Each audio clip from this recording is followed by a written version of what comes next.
Bien o no, capas y capos. Hoy estoy con Roberto Cuellar, un invitado súper, súper especial. Bueno, todos los invitados de capas y capos son súper especiales. Capas y capos, un podcast de historias extraordinarias de personas reales como usted y como yo. Roberto Cuellar, para empezar, es mi hermano. Entonces conozco no toda la historia, porque uno no le cuenta todo a los hermanos, pero casi toda la historia de Beto, voy a decirle Beto, pero lo conocen en el mundo como Roberto Cuellar, mucha gente lo conoce como Beto, y Roberto estudió filosofía e historia en la Universidad Santo Tomás, hizo un máster en mindfulness en la Universidad de Zaragoza, pero quiero que empecemos la historia del día de hoy porque Beto era el mejor futbolista del colegio. Y no solo del colegio, sino que siempre fue el mejor futbolista de muchos torneos. Y yo eso sí lo puedo decir de mano porque yo era su entrenador personal, ¿no? Porque uno siempre juega con el hermano, ¿no? Entonces nosotros siempre jugábamos fútbol después del colegio. Y quiero que empecemos por ahí precisamente porque el fútbol creo que fue una parte muy importante en la vida de Beto.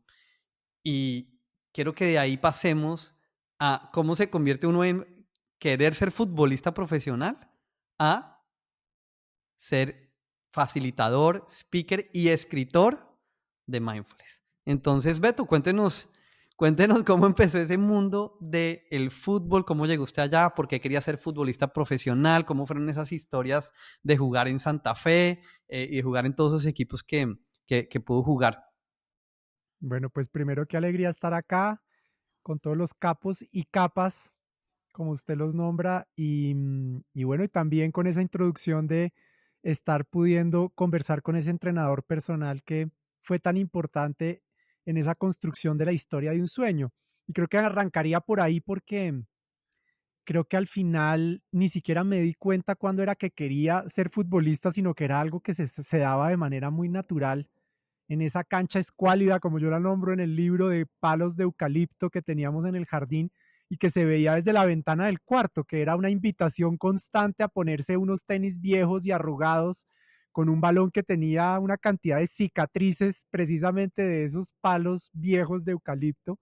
Y creo que el sueño simplemente se empezó a dar de manera muy natural por una conexión muy grande con el patear el balón, con una naturalidad que me salía del alma de quererlo hacer y después con el tiempo de darme cuenta que como usted lo nombró ahora, pues lo hacía bien, de ser el goleador de los torneos, de estar en el equipo del colegio y ser el capitán y de tener unas ganas insaciables y constantes de jugar. Creo que esa era una naturaleza que me pasaba y era que no había freno, no había pares, como todos los días jugar. En esa época, me acuerdo ahora haciendo retrospectiva, no había lesiones. No había lesiones, no había cansancio, la espalda no le dolía a uno. Entonces el fútbol siempre estaba disponible para poderlo, para poderlo aprovechar constantemente. Y creo que el sueño entonces nació desde un lugar muy natural, de una conexión muy espontánea e ingenua y también de un resultado que creo que no sé qué tan consciente era yo de ese resultado, y era que me iba bien, era el capitán, el goleador, y que con el tiempo se empezó a consolidar con, bueno, con resultados que empezaron a ser muy valiosos, como por ejemplo, hay una etapa muy importante que fue jugar en Alemania, en la tercera división en Alemania, cuando estuve de intercambio y donde también me di cuenta que me iba muy bien. Y ¿cómo siente usted que el fútbol, porque yo veo el fútbol hoy en día, yo también era muy aficionado al fútbol, ¿no? Yo era más promedio, yo no era tan bueno, yo era más futbolista promedio, pero era una obsesión, ¿no? Jugar fútbol todo el día, jugar en la casa, en el colegio, después en la universidad, estar en el equipo de la universidad, torneos los fines de semana, jugar fútbol todo el tiempo. Y el fútbol tiene una cosa para mí, que obviamente la siento también en otros deportes, y es esa pasión descontrolada, ¿no? Como que Sí. uno empieza a jugar, y de hecho cuando uno ve fútbol, y eso pasa, pues uno va al estadio y ve a la gente descontrolada. ¿no? Es una pasión desbordada por la camiseta, por el Sí. equipo. Y si este jugador jugó en mi equipo y la vez pasada jugó en el otro equipo, ahora lo amo. Pero si se va al otro equipo, ahora lo odio, ¿no? Y Mm, es descontrolado y es una pasión como, ¿no? Como muy de adentro. sí. ¿Cómo vivía usted en ese momento en el que de pronto todavía no había descubierto el camino de la Mm, meditación y del mindfulness? ¿Cómo lo vivía usted en ese momento? ¿También así de pasional o usted ya le ponía un sí. freno de... No. No, me cuesta a veces reconocerme ahora que he recorrido un camino de la meditación y de la mente más calma. Me cuesta reconocerme en esa época porque vivía, el fútbol se juega de manera muy reptil y requiere jugarse así porque es un deporte, como usted lo nombró, primero que tiene unos niveles muy altos de pasión y segundo despierta un nivel de competitividad gigantesco. Entonces era súper competitivo. Una persona, yo entraba a un campo de juego y me acuerdo estar hablándole a todo mi equipo durante los 90 minutos qué tenían que hacer, qué habían hecho mal, a dónde tenían que moverse, dónde me tenían que tirar el balón.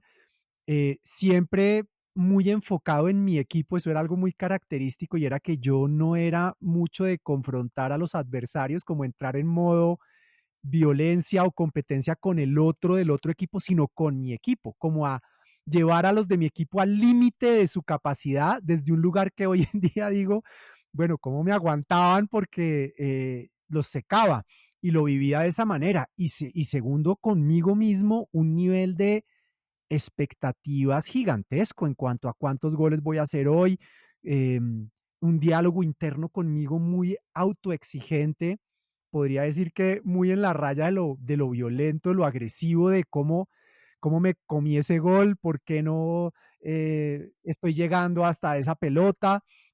Entonces me reconozco desde ahí en un lugar que también pues lo valoro muchísimo, me recuerda muchas cosas positivas de mí mismo, em, pero obviamente sí permeado de esa pasión y de ese desenfreno gigantesco que no he encontrado en ningún otro deporte, quiero decirle, en ningún otro, ni ninguna otra actividad de la vida, una sensación tan inconmensurable como hacer un gol, una sensación de equipo tampoco la he encontrado en ningún otro deporte. Entonces el fútbol sí tiene esas características que estamos hablando y que seguro hoy en día me las freno una cantidad porque no practico, no juego fútbol hace muchos años.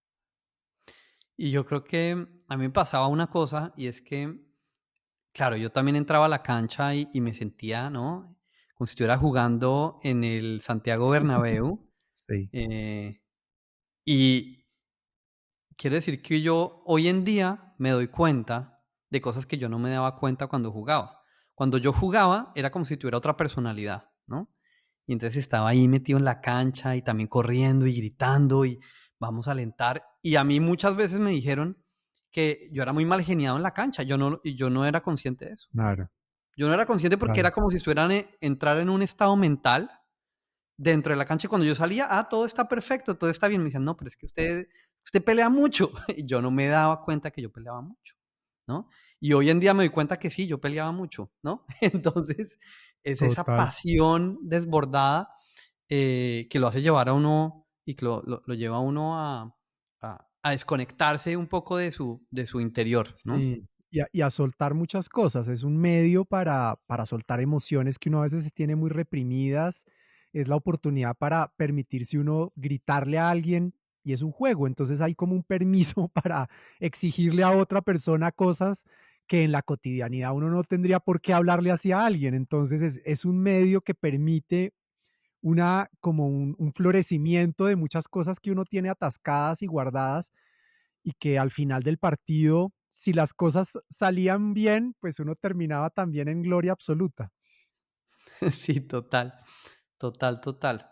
Y hay una cosa que me parece y que yo admiro mucho de usted y que yo siempre la hablo cuando hablo de usted, y es que la persona más disciplinada que yo conozco en mi vida es mi hermano. Yo no conozco a nadie más disciplinado. Y también un Mm, poco porque nosotros somos opuestos, ¿no? El cuarto de mi hermano, la parte, nosotros dormíamos en el mismo cuarto. Entonces, un cuarto era del América, que era mi hermano, y el otro cuarto era de Millonarios, que era el mío. la parte mía estaba desordenada y la de mi hermano estaba ordenada, ¿no? Entonces, éramos opuestos en ese sentido, pero más allá de eso, lo que a mí me parece que es un logro absolutamente increíble es cómo usted logra buscar esa carrera de futbolista profesional y al mismo tiempo estudiar una carrera que es filosofía e historia en la Universidad Santo Tomás a distancia, cuando las clases no eran como conectarse a un Zoom, ¿no? Sino No. era, lleves este libro de Aristóteles, léaselo Ujú. y venga el 8 de mayo a hacer el examen. Entonces, es una cosa que yo admiro mucho de usted y me gustaría saber un poco cuál era su proceso mental para tener esa disciplina tan, eh, pues que lo llevó a conseguir, a graduarse de la carrera y bueno, a estar Sí. casi a la puerta de ser futbolista profesional, ¿no? Sí, aunque también es un poco irónico, sí, mis logros en el fútbol, especialmente cuando empiezo a entrar ya en la etapa profesional y no aficionada, porque en la parte aficionada no toqué no toqué esos límites de la disciplina que usted está nombrando porque, pues, no se requería.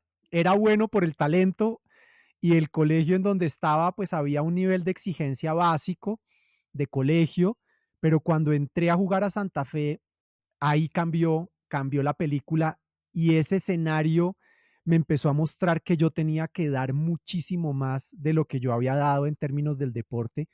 Y ahí es cuando me doy cuenta que tengo una capacidad para ser perseverante y consistente muy grande.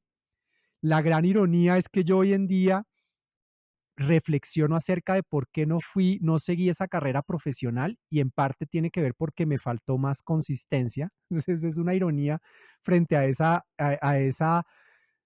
cualidad que usted ve en mí que también la puedo reconocer y que sí la utilicé en la carrera profesional y que sí la utilizo hoy de manera muy consciente en mi camino como speaker, escritor, conferencista. em, y algunas cualidades que puedo ver de la disciplina son, primero, el compromiso. La disciplina va acompañada de un compromiso. El compromiso para mí es el diferencial más grande que tenemos los seres humanos. Una persona comprometida siempre sobresale, porque el compromiso es cumplir los acuerdos que uno establece. Entonces, cuando uno establece acuerdos y los cumple, aparece la disciplina. La disciplina es una consecuencia del compromiso, desde donde yo la veo. Entonces, cuando me propongo ser speaker y ahí asumo el compromiso de serlo, aparecen para mí una serie de tareas, acciones que me llevan a mí a, como consecuencia, ser disciplinado.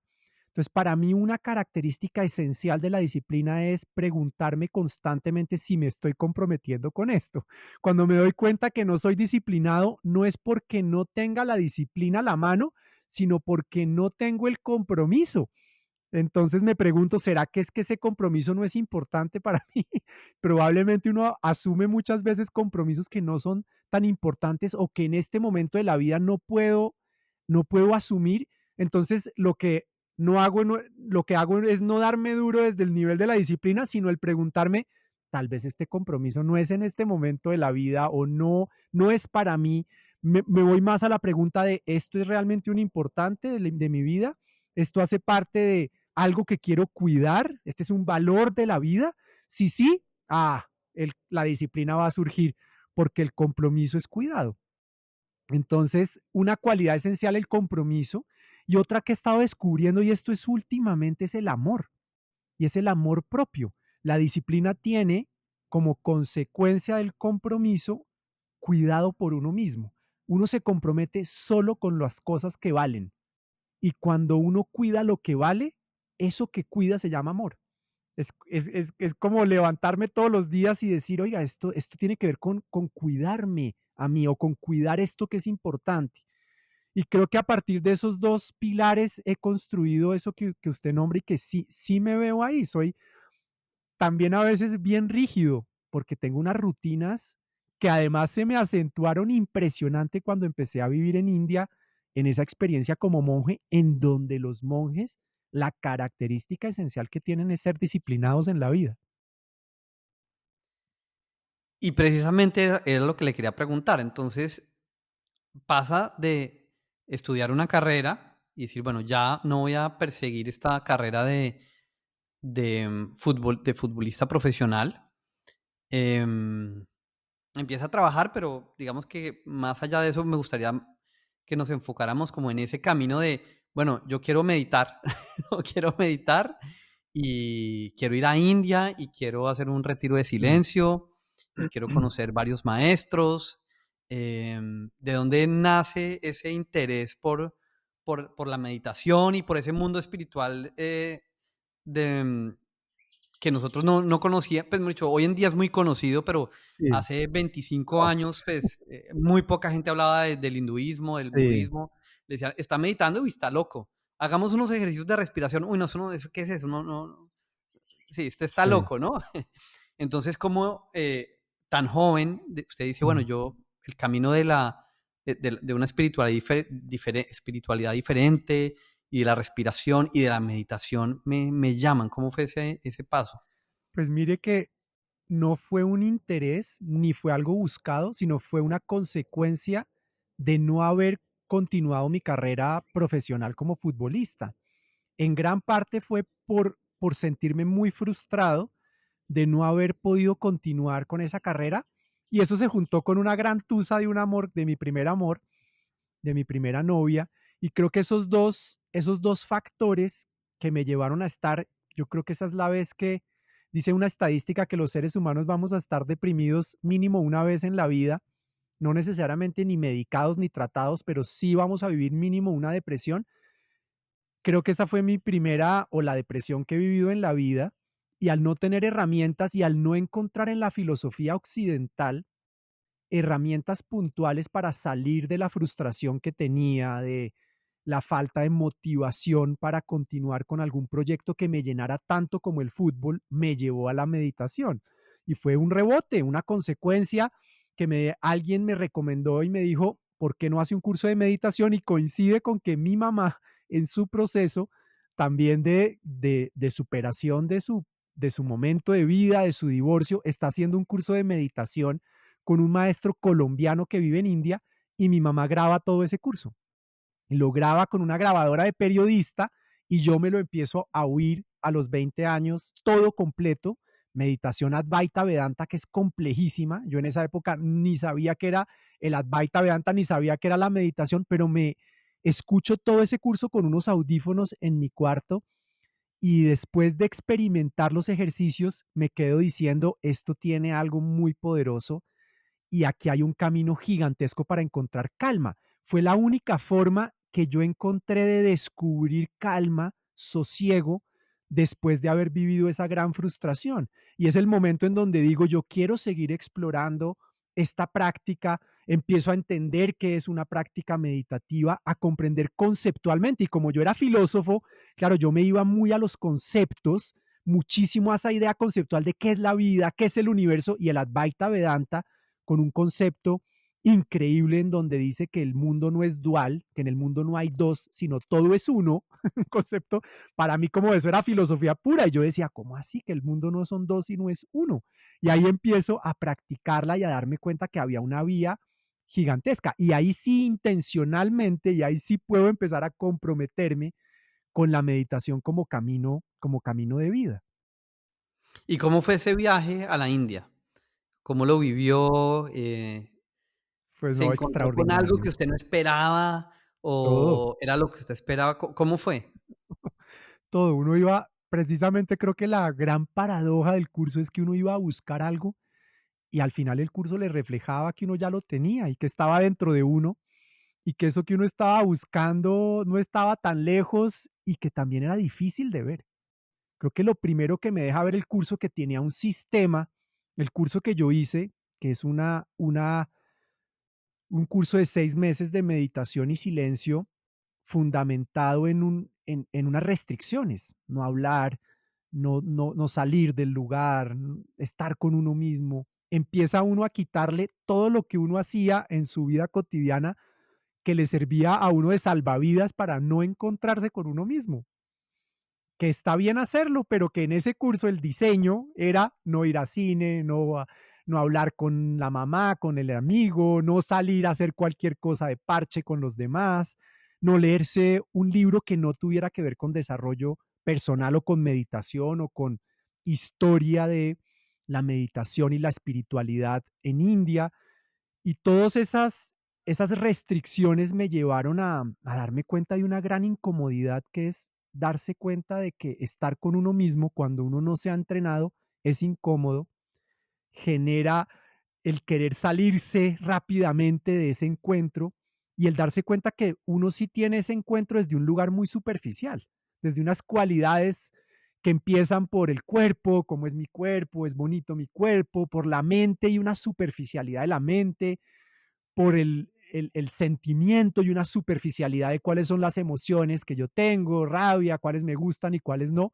Y a medida que uno empieza a profundizar en ese encuentro, se da cuenta que hay un universo infinito allá adentro, en donde se puede seguir profundizando constantemente y donde esos encuentros que continúan siendo muchísimos, satisfactorios, increíbles, también hay unos que siguen siendo difíciles, incómodos, retadores, pero cada vez con la convicción de que por ahí va el desarrollo y por ahí va la salud mental y por ahí va la capacidad de ser extraordinarios en esta vida. Entonces, lo que me encuentro con ese curso es conmigo mismo y con unas herramientas que me permiten hacer que ese encuentro sea un encuentro cada vez más armónico, esos caminos que han recorrido nuestros ancestros, que están guardados, que son hoy en día, claro, están en libros, están en la web, pero que antes estaban guardados y compartidos a través de la tradición oral, le permitían a uno decir, oiga, este encuentro conmigo mismo puede ser más sencillo, más tranquilo, puede ser un encuentro más armónico y me va a permitir a mí poder soltar cosas que me restringen, permitir potenciar cosas que tengo guardadas que no me había dado cuenta que tenía. Y creo que por ahí pasa de manera extraordinaria ese regalo que me di durante esos 6 meses en India.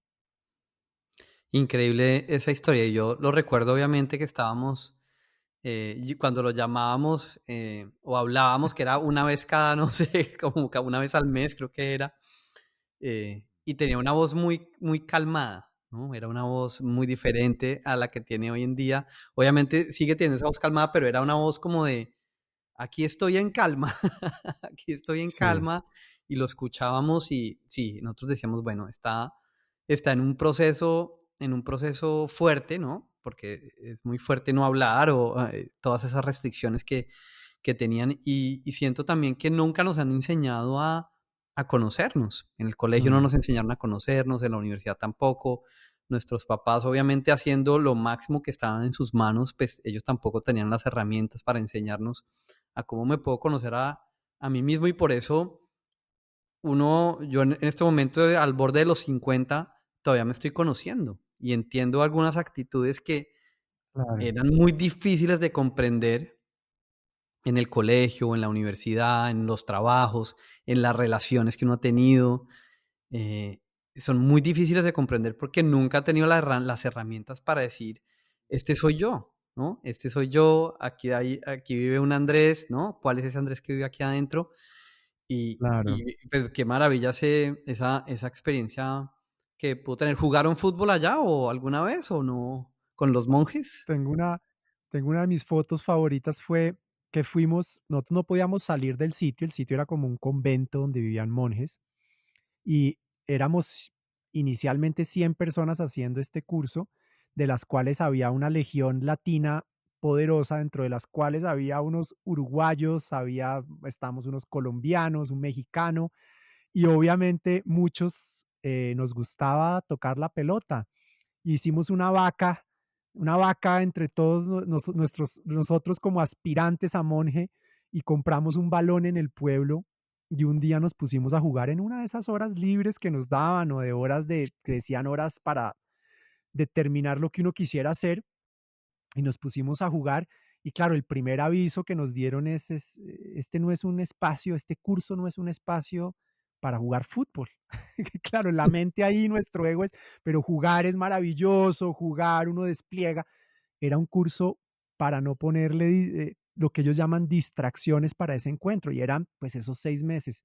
Evidentemente el juego es maravilloso para el encuentro con uno mismo, pero bueno, pudimos hacernos un par de partidos que son memorables y por ahí tengo una foto con un balón con mi vestido de monje, que es una foto que guardo con mucho cariño. Qué, qué belleza esa historia.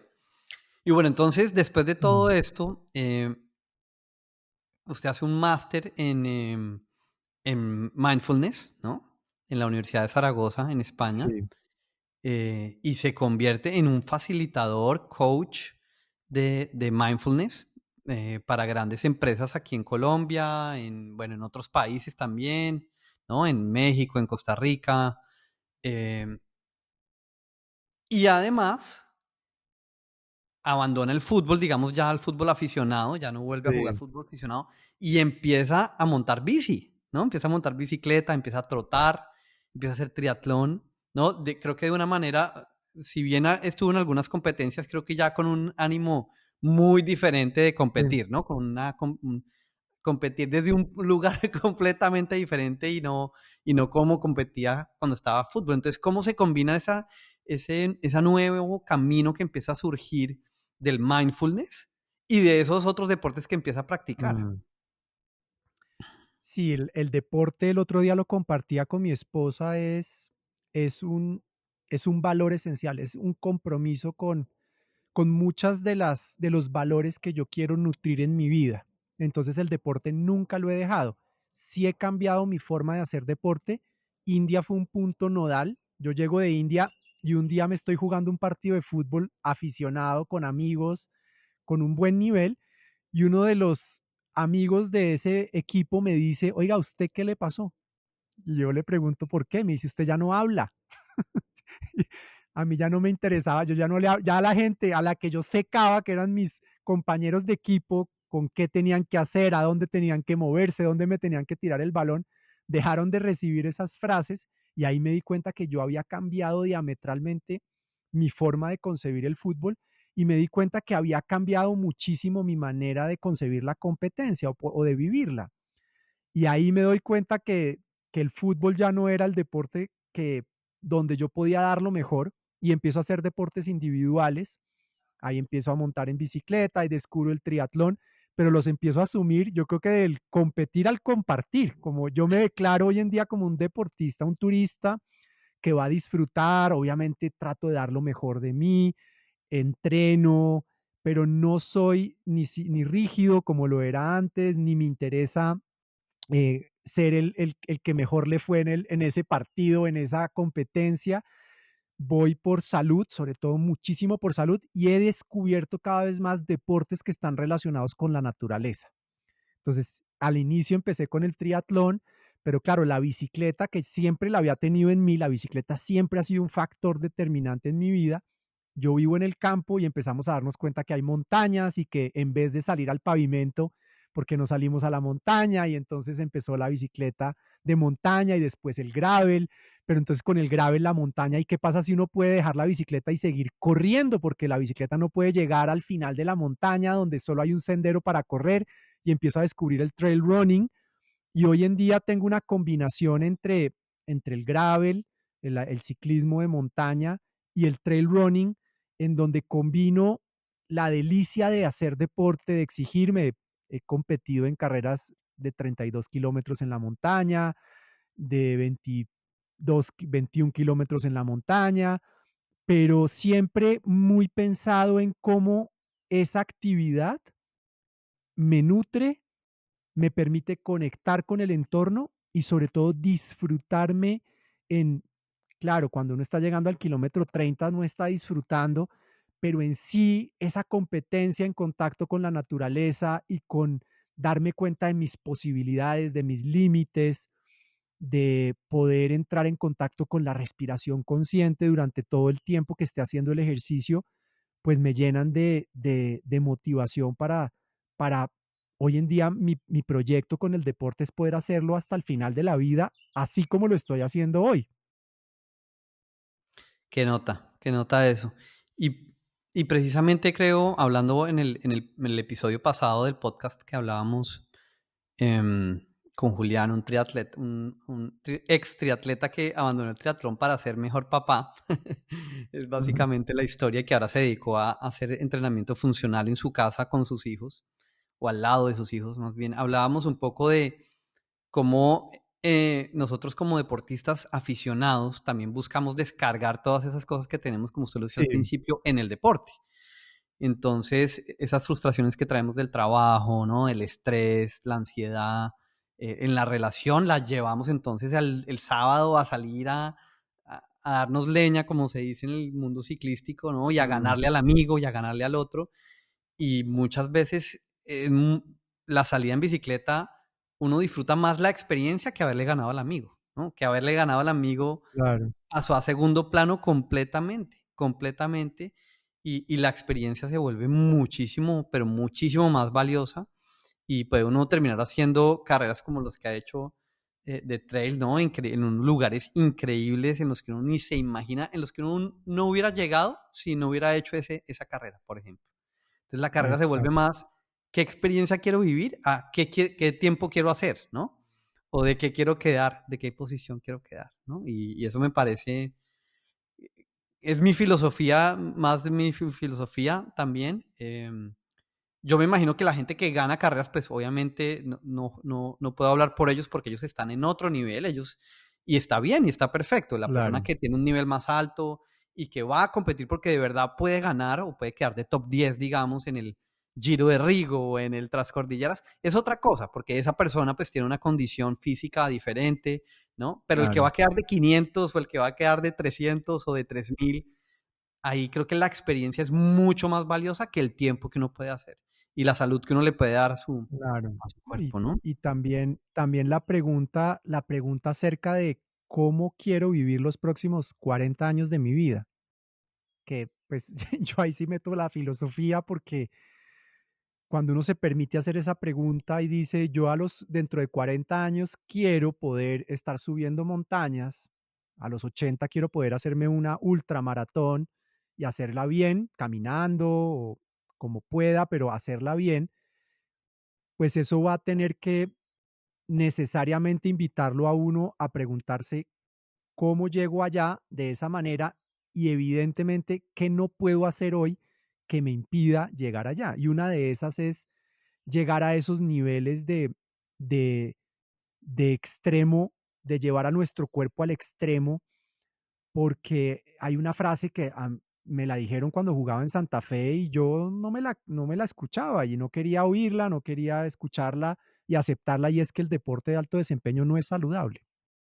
Y uno diría, pero ¿cómo así? El deporte de alto, no, el deporte de alto desempeño acaba con el cuerpo, y probablemente también, si uno no lo trabaja, también con la salud mental, porque en ese espacio de querer solamente ganar, eh, y no estar preparado para todas las variables que tiene el deporte, y también saber que el cuerpo va a llegar a un momento en donde no va a poder rendir igual, pues hay que prepararse para eso. Entonces, como usted dice, creo que hay diferentes grupos. Yo hoy en día pertenezco al de los del disfrute. Evidentemente trato de ir a carreras que gente común y corriente no haría, pero dentro de esas carreras soy una persona promedio, que disfruta, que va en mindfulness durante la carrera, y que su propósito es poder hacer eso los próximos 40 años de la misma manera, con ese mismo disfrute y con esa misma atención plena. Mucha gente dice, el ciclismo es mi meditación, o salir a correr es mi meditación, o nadar es mi meditación, o el Ironman es mi meditación. ¿Sí es Mm, realmente una meditación, hacer deporte o no? mm, yo, siendo puristas con el concepto, creo que es una parte, pero no es todo. La meditación es un proceso de autoconocimiento al que entramos desde la conciencia plena para reconocer e identificar qué somos esencialmente. Y creo que una actividad como el deporte puede aportar, pero no es todo. Evidentemente, el deporte nos va a aportar una serie de hormonas que nos hacen sentir muy bien. El deporte genera dopamina, el deporte le va a liberar oxitocina, y desde ahí ese vínculo estrecho que uno empieza a generar con el deporte, pues lo podría uno llamar como mi calma y mi meditación. Sin embargo, la meditación tiene muchísimos otros elementos que se complementan con una actividad. Creo que uno puede dentro de la actividad, dentro del ejercicio deportivo, estar en un estado meditativo, estar en un estado de presencia plena, pero el deporte, sobre todo el deporte que va a implicar un nivel de esfuerzo, pues se sale de la meditación. Ahí va a entrar uno seguramente en estados de flujo, que es algo que se experimenta muchísimo en el ciclismo, en el atletismo, va a poder entrar en estados profundos de concentración, que son elementos que hacen parte de la meditación. La meditación va hacia esa profundidad del descubrimiento de lo que somos esencialmente y de la realización de eso que somos. Entonces, claro, el deporte es un elemento fundamental, pero podríamos decir que es una parte de ese todo. ¿Y cuál es la otra parte? Ahora hablando un poco de ese camino de mindfulness, ¿no? De speaker, de mindfulness, de facilitador de mindfulness y ahora escritor de mindfulness. ¿Cuál es esa otra parte que hace falta? Porque uno ya salí a montar bicicleta, entonces ya despejé un poco mi mente. Yo, por ejemplo, soy yo, y creo que también es por mi personalidad, a mí no me gusta usar audífonos, yo no escucho nada, yo voy con mis pensamientos, a veces con mis demonios, eh, voy, vuelvo, así sean 2 horas, así sean 4 horas, así sean 6 horas, yo nunca escucho nada, pero eso soy yo, ¿no? Pero bueno, digamos que yo ya hice mi meditación deportiva, por así decirlo. Ahora, Mm. ¿cuál es la otra parte del mindfulness que usted precisamente le está enseñando a tantas empresas y a tantas personas y que ahora a través de un libro lo va a empezar a enseñar? ¿Cuáles son esas otras herramientas que nos da el mindfulness, la respiración, la meditación, pues para la vida? Precisamente eso último que usted está diciendo, es la vida misma. Nosotros meditamos, hacemos ese ejercicio de conciencia para descubrir qué somos, para poderlo manifestar en la vida. No en el propio ejercicio que nos trae paz, tranquilidad, diálogo, sino para poderlo sacar a la vida, para poderlo llevar a la vida de pareja, para poderlo llevar al trabajo, para poderlo llevar a cómo ser unos ciudadanos más conscientes. Entonces es precisamente esa otra parte que es la vida. Uno a veces quisiera decir, ay, ojalá la vida solamente fuera pedalear, ojalá la vida solamente fuera jugar fútbol o tener momentos en donde estoy en la montaña haciendo trail running. Pero precisamente la meditación, que también cuando lo hacemos de manera sedente, sentados en el piso con los ojos cerrados, es una preparación, una disposición de ese encuentro y esa realización con lo que somos para que cuando abrimos los ojos o abramos los ojos podamos manifestar los valores a los que nos invita ese encuentro con el ser, tener tranquilidad, transmitir calma, tener determinación, ser comprometidos, ser disciplinados como consecuencia, poder respetar al otro, no ser violentos con la vida. Ahí es donde empieza a surgir esa otra parte que es al final, ni siquiera otra parte, es como toda la parte. La meditación al final tiene la expresión del valor en la vida. Y ahí es donde se pone retador, porque ahí no estoy con la oxitocina, cuando estoy con mi pareja teniendo un momento de discusión, cuando estoy en el trabajo retado porque no estamos vendiendo como quisiéramos vender, cuando vemos que hay una situación país con la que no coincido. Ahí es cuando ese fruto de la práctica meditativa aparece para volverse acción. Entonces esa otra parte yo la llamaría, que ya no es solamente otra parte, sino es toda la parte, la llamaría acción.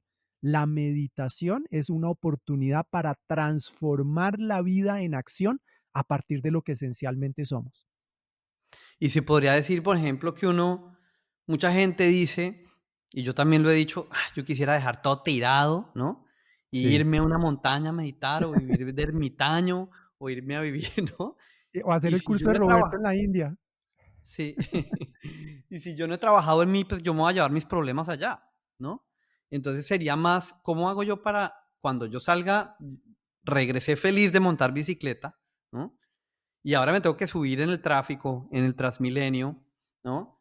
Bueno, aquí en Dinamarca la verdad es que el tráfico, no hay tráfico y las bicicletas y las ciclorrutas funcionan perfectamente, no tenemos ese problema que tenemos en Colombia del tráfico. Pero, por ejemplo, el tráfico es un ejemplo que a mí me gusta usar mucho porque el tráfico saca lo peor de todo el mundo. Sí. En general saca lo peor del mundo y no es fácil. No es fácil porque es tan agresivo y tan violento que cualquier persona, hasta la persona más calmada, puede explotar, ¿no? Entonces, la meditación y el mindfulness podrían ser un ejercicio para, digamos, yo poder fluir en el tráfico y que lo estoy poniendo de Claro. ejemplo del tráfico, ¿no? Pero uno podría decir el trabajo, el jefe, la pareja, cualquier otra cosa, ¿no? Mi propia salud. El mindfulness podría ser una herramienta para, bueno, el mindfulness, la meditación, la respiración para trabajar y de pronto de ahora en adelante no volver a pelear nunca más en el tráfico bogotano. Claro, esa es una perspectiva propia, mía. Hay muchas formas de abordar mindfulness y muchas corrientes.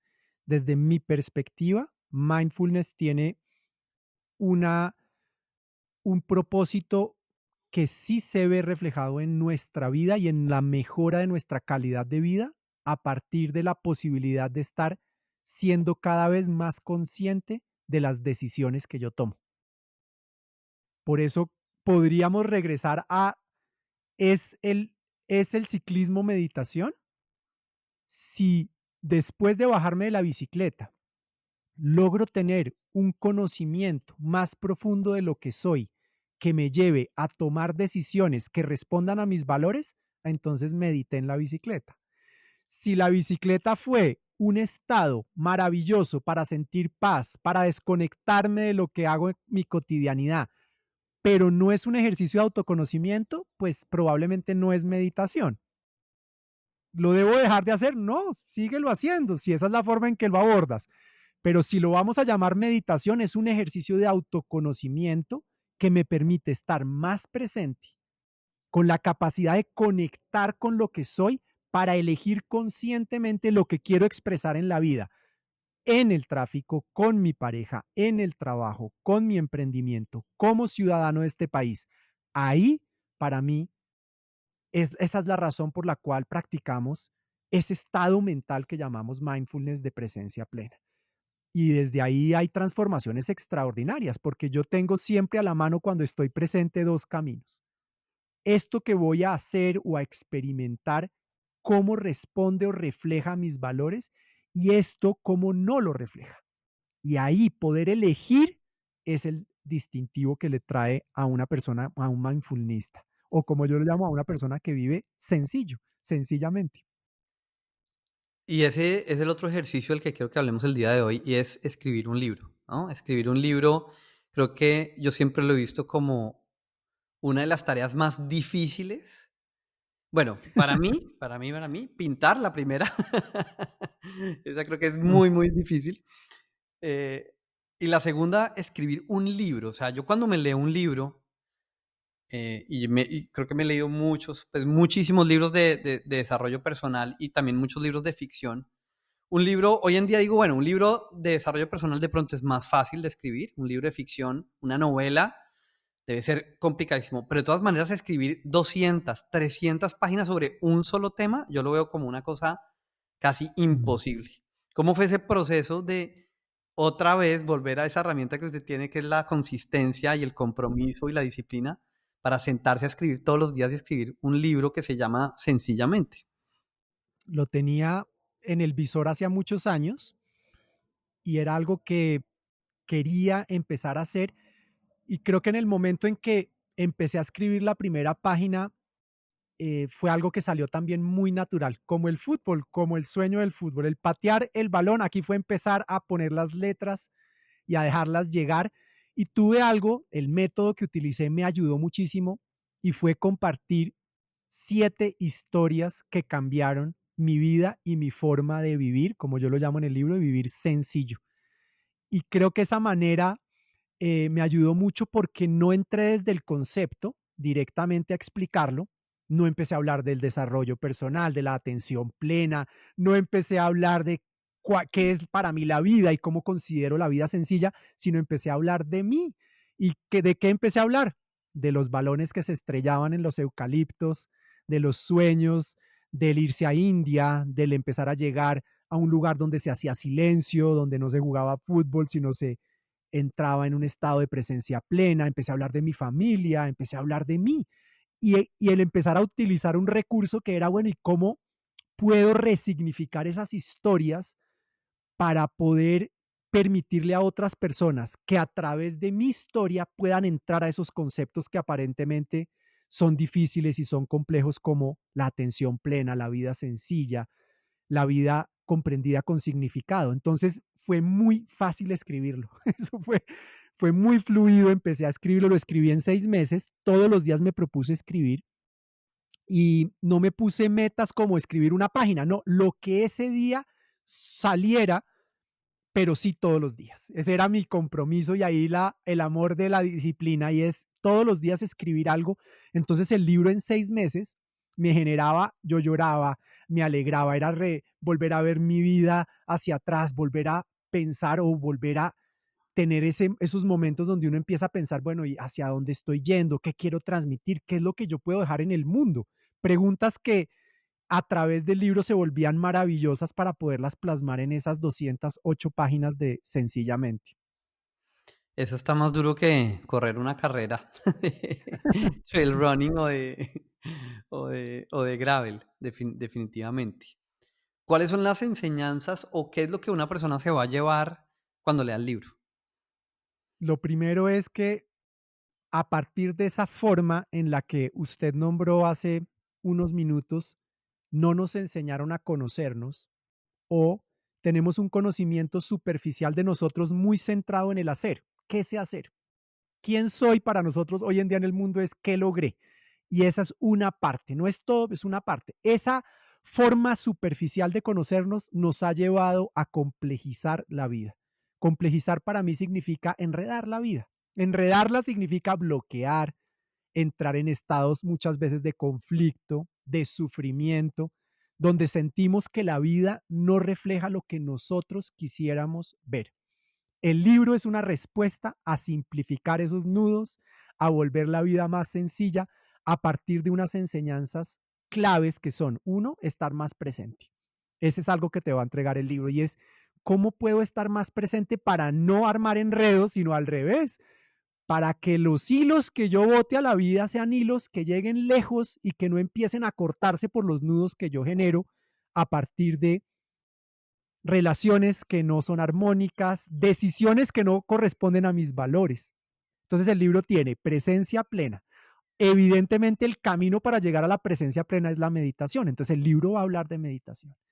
Cómo volver la meditación parte de nuestra cotidianidad, y cómo la meditación se vuelve parte del tráfico, de la pareja, del emprendimiento, del ser ciudadano. Tres, cómo aprender a soltar las cosas que hacen que uno complejice cuando uno se vuelve terco con las cosas. Es decir, cuando uno empieza a decir, es que yo tengo que hacer esto en mi vida, o yo quiero hacerlo, y el libro va a aportar una forma de ver la realidad, no como logro estático, determinado, sino como estados internos. Cómo generar estados internos que me permitan a mí tener más paz, que me permitan a mí vivir y gozar más los momentos, y no tanto hacia cuánto tengo que ganarme, dónde es que tengo que trabajar, en qué país necesito vivir para tener paz. Y por último, a desarrollar mayor convicción y determinación con nuestros valores, que para mí ahí está la clave de una vida sencilla. Una persona que empieza a vivir de acuerdo a lo que vale es una persona que no anuda la vida, sino que la empieza a tejer. Y el tejido trae resultados extraordinarios en nuestra vida. Bueno, tenemos que leer el libro. Va a estar disponible muy pronto en todas las librerías del país. Lo pueden pedir también por Busca Libre. Va a estar en formato ebook y bueno, tenemos muchas ganas de leer ese libro y llevar una vida un poco más sencilla y más plena definitivamente. Y bueno, para terminar me gustaría que nos deje. Ahora está súper de moda la rutina de la mañana, ¿no? La rutina de la mañana, levantarse a las 5 de la mañana, y haz esto, y hazlo, medita 20 minutos, estudia 20, haz deporte 20, mueve tu cuerpo. Y yo creo que a veces eso, así como lo ha sido en cierta medida el desarrollo personal, esas fórmulas, ¿no? Para la vida a veces se terminan convirtiendo en un poco tóxicas, ¿no? Porque no Mm. para todo el mundo es lo mismo madrugar, no para todo el mundo es lo mismo escribir, no para todo el mundo es lo mismo. Pero si usted dijera, bueno, ¿cuáles son 3 cosas que yo debería hacer en mi vida? No debería, no es una obligación, pero ¿cuáles son una recomendación para hacer, le podría usted dejar a capas y capos de aquí del podcast para que lo hagan en su vida y digan, bueno, yo quiero llevar una vida más plena, más sencilla, más feliz en mi deporte, ¿no? Y en mi vida, ¿no? En las dos cosas. Lo primero definitivamente, estar más presente o estar presente. Estar presente significa darse cuenta de lo que nos está ocurriendo en el lugar donde nosotros nos encontramos. Si eso es en la bicicleta, estar más presente con mi cuerpo, estar más presente con la respiración, con el paisaje, con las sensaciones del cuerpo. Eso me va a permitir a mí tener más información de mí, de la experiencia que estoy teniendo en la bicicleta, corriendo, estar más presente cuando estoy conversando con la familia, estar más presente cuando decido parar y descansar. Y eso me va a permitir tomar decisiones conscientes, cercanas a nuestros valores. Entonces, lo primero, desarrollar más presencia plena. Ese para mí es el factor número uno para empezar a tomar decisiones importantes en la vida. Lo segundo, compromiso. El compromiso, como lo hablamos al inicio, es esencial. ¿Compromiso con qué? Con eso a lo que estoy empezando a tomar decisiones, a la dirección de esas decisiones. Entonces, el compromiso va a traer una cantidad de cosas, lo hablamos, la disciplina, el amor propio. El compromiso nos trae satisfacción. El compromiso nos trae confiabilidad. Cuando uno es confiable, la gente quiere estar, no quiere hacer negocios con quién, con quien cumple compromisos. Entonces nos volvemos atractivos para el mundo cuando empezamos a ser confiables a partir de comprometernos. Y lo tercero, gozo y disfrute. Disfrutar el camino. Media sonrisa, todos los días poder ser conscientes de lo que nos rodea, de lo que tenemos adentro, de lo que hemos construido. Soy una persona que cree que el crecimiento y el desarrollo se da a partir de la conciencia de lo que tenemos y no de lo que hace falta. Entonces, el disfrute es una consecuencia. Present en inglés es regalo. El ser presente es ser regalo, es darme cuenta del regalo que es vivir, ser consciente, y eso me va a llevar al disfrute, el disfrutar el momento, el disfrutar, gozar. Y ahí aparece también la gratitud. El disfrute tiene gratitud. Es reconocer lo que hay, es darse cuenta de la gratitud que existe por eso que aparece.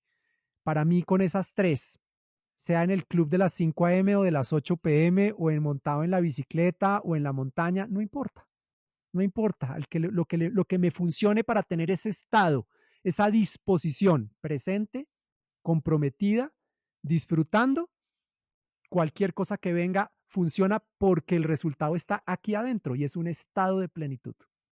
Entonces el resultado afuera va a ser extraordinario. Bueno, quiero terminar entonces con gratitud. Darle las gracias por haber estado acá, también por haber sido un ejemplo de disciplina, ¿no? En nuestras vidas, en la vida de nuestra familia y ahora para miles de personas, ¿no? Creo que si hay una cosa también que admiro es que usted es muy coherente con lo que dice y lo que hace, que creo que también hace falta mucho hoy en día y lo admiro mucho y admiro mucho que lo que usted está expresando se vea reflejado en las cosas que definitivamente hace. Creo que no lo voy a ver en un partido de fútbol gritándole a sus compañeros otra vez, ¿no? No, Eso ya quedó en el pasado. total, total. Entonces, bueno, capas y capos. El libro sencillamente va a estar disponible en librerías muy pronto para que estén pendientes. Ahí les vamos a estar avisando. Sigan a Beto en sus redes sociales, arroba Roberto Cuellar W en Instagram, su página web Roberto Cuellar W, para que se inscriban al newsletter que todos los sábados nos da una guía práctica y sencilla para vivir más plenamente esta vida. Y, y nada, espero que les haya gustado mucho este capítulo de hoy. Recuerden suscribirse en Spotify, en YouTube, en Apple Podcast, porque así pues me animan a seguir haciendo estos episodios, ya que estoy comprometido y se está viendo la disciplina en la creación de los episodios Mm. del podcast. Y bueno, gracias por haber estado y nos vemos pronto. Bueno, qué gran momento de compartir, de hermandad, de conexión. y también, como usted dice, esperando que esta conversación nutra muchísimo a muchas personas y con muchas ganas de seguir pudiéndolo hacer, de seguir conversando y profundizando sobre todos estos temas para los capos y las capas.